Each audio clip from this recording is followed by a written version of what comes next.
बालेनले बालबालिकालाई चुनावी हतियार बनाए महेश बस्नेत। काठमाडौँ महानगरपालिका निवर्तमान मेयर बालेन शाहको एक भिडियो सार्वजनिक भएपछि त्यसलाई लिएर राजनीतिक बहस चर्किएको छ।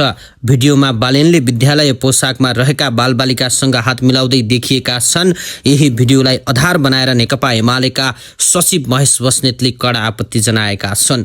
सामाजिक सञ्जाल फेसबुक मार्फत प्रतिक्रिया दिँदै बस्नेतले चुनाव र राजनीतिमा बालबालिकाको प्रयोग गैरकानुनी र अनैतिक भएको दावी गरेका छन्। उनले नेपालको संविधानको धारा 39 बालबालिका सम्बन्धी ऐन 2075 तथा निर्वाचन आचार संहिताले बालबालिकालाई राजनीतिक गतिविधिमा प्रयोग गर्न स्पष्ट रूपमा निषेध गरेको उल्लेख गरेका छन्।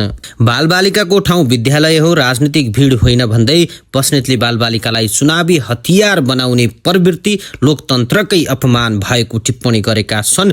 उनले बालेनले गरेको यो गतिविधि तुरन्त रोकिनुपर्ने माग समेत गरेका छन्। बस्नेतको अभिव्यक्तिपछि सामाजिक सञ्जालमा तीव्र प्रक्रिया आउन थालेको छ। कतिपयले बाल अधिकार र कानुनी पक्षको कुरा उठाउँदै उनको टिप्पणीलाई समर्थन गरेका छन् भने केहीले उक्त तस्बिरलाई सामान्य भेटघाट, सम्मान र प्रेरणामूलक क्षणका रूपमा व्याख्या गर्दै आलोचनालाई राजनीतिक पूर्वग्रही प्रेरित भनेका छन्। यस विषयमा बालेन शाहको तर्फबाट औपचारिक प्रक्रिया आएको छैन, तर चुनावी माहौल तातेको अवस्थामा बालबालिका राजनीति र निर्वाचन आचार संहिता सम्बन्धी बहस फेरि एकपटक राष्ट्रिय चर्चाको केन्द्रमा आएको हो।